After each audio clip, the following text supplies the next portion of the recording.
बरामदा, एक छोटा सा गांव जहां वक्त जैसे थम सा गया हो।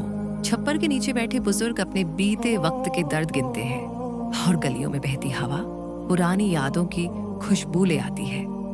इसी गांव में रहती थी जोया, 22 साल की एक सादा सी लड़की, ना ज्यादा बोलने वाली न दिखावे वाली।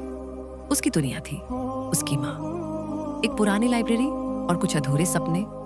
उसके दादा लाइब्रेरी चलाते थे, लेकिन उनके गुजर जाने के बाद जोया ने उस जगह को संभाल लिया। लाइब्रेरी का हर कोना उसके लिए जैसे एक मासूम दोस्त बन गया था। धूल से सनी किताबें, पुराने लकड़ी के शेल्फ और कभी-कभी आंसुओं से भीगी एक डायरी। हर शाम जब लाइब्रेरी खाली हो जाती, जोया अकेले बैठकर लिखने की कोशिश करती, पर शब्द उसका साथ नहीं देते। उसके सपने थे एक लेखक बनने के, लेकिन जैसे उसके जज्बात कागज पर उतरते ही नहीं थे। एक दिन सफाई करते वक्त एक पुराना अलमारी का ताला खुल गया जो सालों से बंद था। अंदर कुछ पुरानी किताबें थी, एक रस्सी में बंधे कागज और सबसे नीचे एक लाल रंग की डायरी। उसका कवर रेशमी था, लेकिन धूल में सना हुआ। जोया ने उसे उठाया। उस पर न कोई नाम न कोई इशारा, बस एक हल्का सा चमकता हुआ निशान, जैसे किसी बहुत पुरानी दास्तान का हिस्सा हो। जोया ने पहला पन्ना खोला। जोया, 21 मार्च। आज तुम लाइब्रेरी में अकेली थी।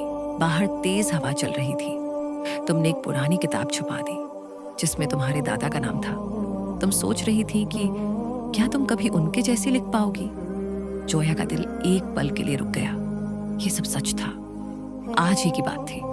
हर लफ्ज जैसे उसके दिल से निकला हो। वो घबरा गई, ये कैसे हो सकता है। फिर अगला पन्ना।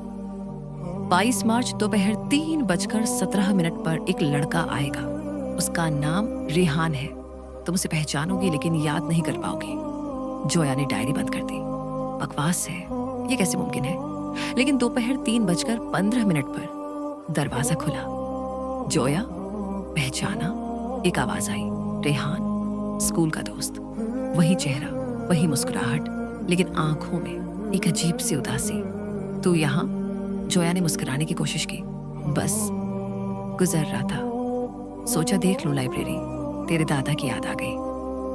रेहान एक किताब लेकर गया, लेकिन उसके जाने के बाद जोया को मेज पर एक पन्ना पड़ा मिला।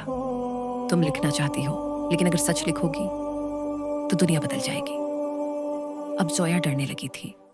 अगले दिन डायरी में लिखा था, 23 मार्च एक औरत आएगी बुरखे में। वो सिर्फ एक तस्वीर छोड़ जाएगी। उस तस्वीर में तुम हो, लेकिन जगह वो होगी जहां तुम कभी गई ही नहीं। शाम 6:37 पर एक बुर्का ओढ़े औरत आई। बिना कुछ बोले जोया की डेस्क पर एक तस्वीर रख गई। तस्वीर में जोया थी, एक कब्रिस्तान के बीच खड़ी, पीछे एक काला साया। तस्वीर के पीछे लिखा था, जिंदगी की कहानी तब तक चलती है जब तक तुम पढ़ना बंद नहीं करती। पढ़ती रही तो मौत तेरे एक कदम पर है।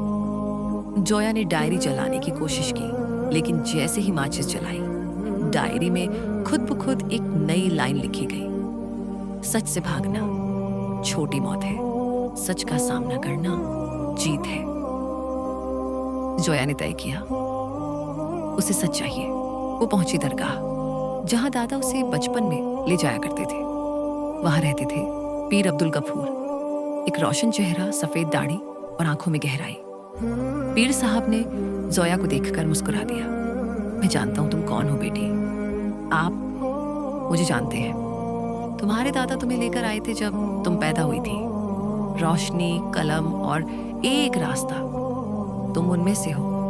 लेकिन हर लिखने वाले को कीमत चुकानी पड़ती है। जोया ने डायरी उनके सामने रख दी। ये क्या है पीर साहब? उन्होंने धीरे से कहा, ये लाल डायरी कोई आम किताब नहीं है। ये उस रूह का हिस्सा है जो सच दिखाती है वक्त से पहले। हर जमाने में एक चुनिंदा इंसान होता है जिसे ये सच दिखता है, पर बहुत लोग इसे झेल नहीं पाते। तभी डायरी का एक पन्ना खुला और हवा में एक ठंडी लहर उठी।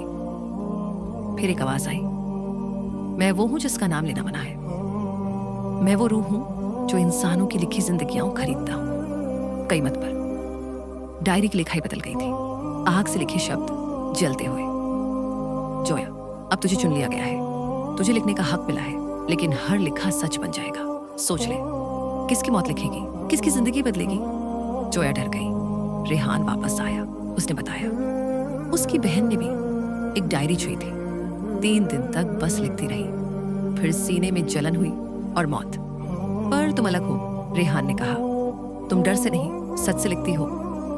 तभी डायरी का आखिरी पन्ना खुला। तुम्हारा फैसला तुम्हारी तकदीर तय करेगा। जोया ने एक नई डायरी उठाई और लिखा, मैं जोया हूं। ये मेरी कहानी है। मैं डर के लिए नहीं, सच के लिए लिख रही हूं। डायरी जल गई और राख को उसने एक बोतल में बंद कर दिया। अब वो लिखती थी सच, जो हर कहानी में छुपा होता है। उसका पहला नावेल आया, वक्त से पहले।